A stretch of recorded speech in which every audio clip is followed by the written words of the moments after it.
Mit navn er Sissel, og jeg vil gerne være møbelsnedker.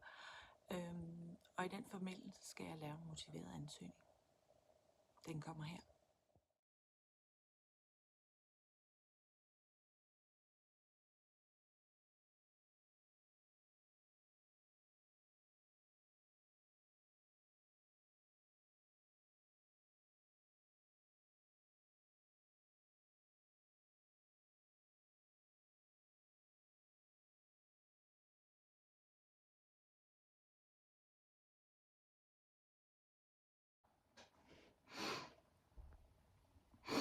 Hvorfor vil jeg gerne være møbelsnedker? Hvorfor ikke tømrer? Overvejelsen har været der i starten, men hvorfor som møbelsnedker? For at jeg sikrer mig ikke bare en uddannelse, men en fremtidig karriere, har jeg overvejet dette meget nøje. Jeg vil kunne uddanne mig i andre fag og få job meget let. Men med møbelsnedkeri kan jeg mærke det, tanken af at forme og skabe inventar, ikke bare til huse, men til hjem og familier, at det tænder mig. Det er så attraktivt. Det at skabe med træ er fedt. Og at lære om traditioner og teknikker inden for snedkerfaget. Og så at bruge de her teknikker til at skabe noget i træ. Det lyder så fedt og spændende og dejligt udfordrende. Side note. Jeg elsker træ og har efterhånden et lille lager til privat brug.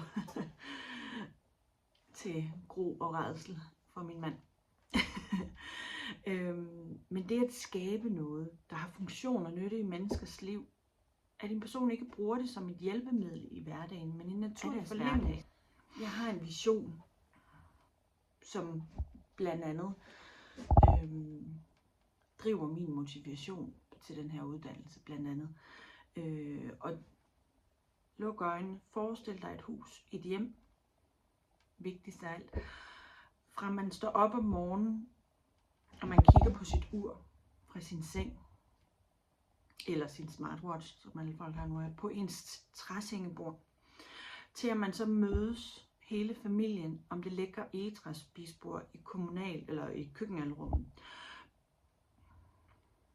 Der er børn, der ikke kan sidde stille, der sidder på en skammel, der kan rokke, lavet af noget lækkert elmetræ.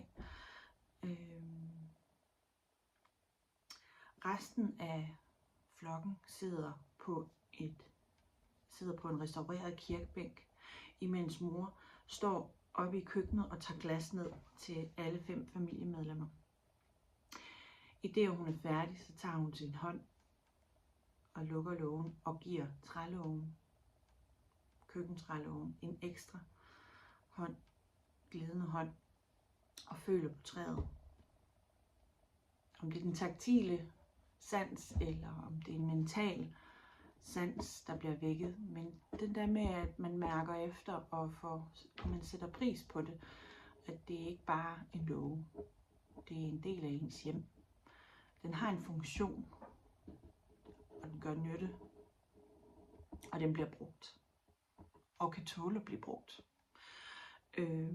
Og især en børnefamilie, det er vigtigt.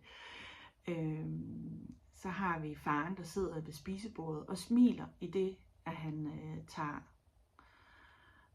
papir fra en køkkenrulleholder, der er lavet af noget lækker træ, for at tørre babyens madrester op på gulvet.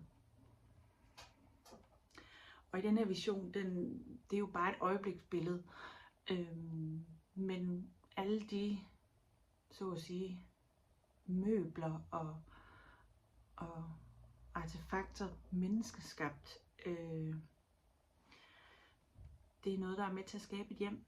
Et møbel eller en træartefakt er med til at skabe rum og skabe en stemning, men mest af alt at skabe et hjem.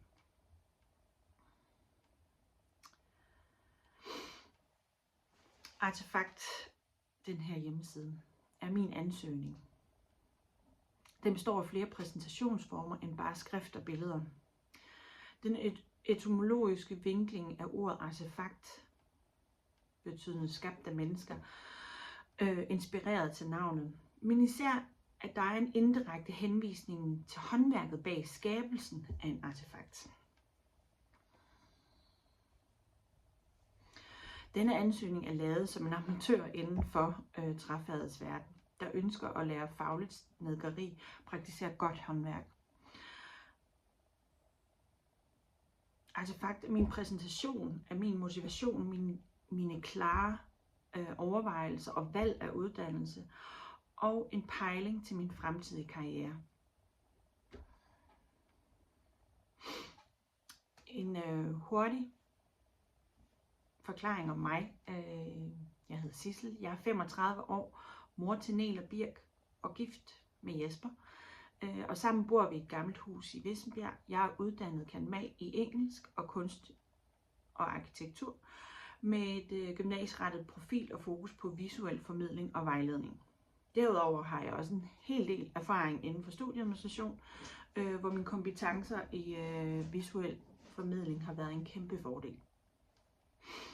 De sidste par år har min besættelse af træ overtaget meget af min fritid og fysisk plads, til meget begejstring af min mand. Ja. Og da vi fandt et hus med et værksted, så min mand sit snit til at kræve, at alt trærelateret skulle ud af huset og ud i det, der nu hedder mors værksted. Det er sidenhen taget overhånd, men jeg oplevede, at jeg havde mere energi og var gladere, når jeg lavede praktiske opgaver. Derfor har jeg valgt at lytte til mig selv og skifte til en branche, hvor jeg virkelig trives i hverdagen. Jeg sætter pris på en hverdag, hvor jeg bruger kroppen og får varierede opgaver. Det giver mig både fysisk velvære og mentalt overskud. Jeg anser skridtet mod møbelsnedker som en naturlig og spændende fortsættelse af min udvikling. Jeg forlader ikke et akademisk arbejdsliv til fordel for noget andet, men sporskifter til møbelsnedker agerer som en naturlig fortsættelse, i det jeg tager mange styrker med mig fra mit tidligere arbejdsliv. Desværre ikke så meget til merit i uddannelsen. Men jeg har evnen til at lære hurtigt, arbejde struktureret og fordybe mig i detaljer. Noget, som jeg ved er meget vigtigt inden for møbelsnedkerfaget. Jeg er samtidig klar over, at jeg starter forfra, og det gør jeg med ydmyghed, nysgerrighed og mest af alt en stærk jeg kan ikke engang sige det, fordi det fylder så meget. En stærk motivation ved at tage dette første skridt med denne ansøgning til møbelsnedkeruddannelse. Artefakt er min ansøgning. God fornøjelse.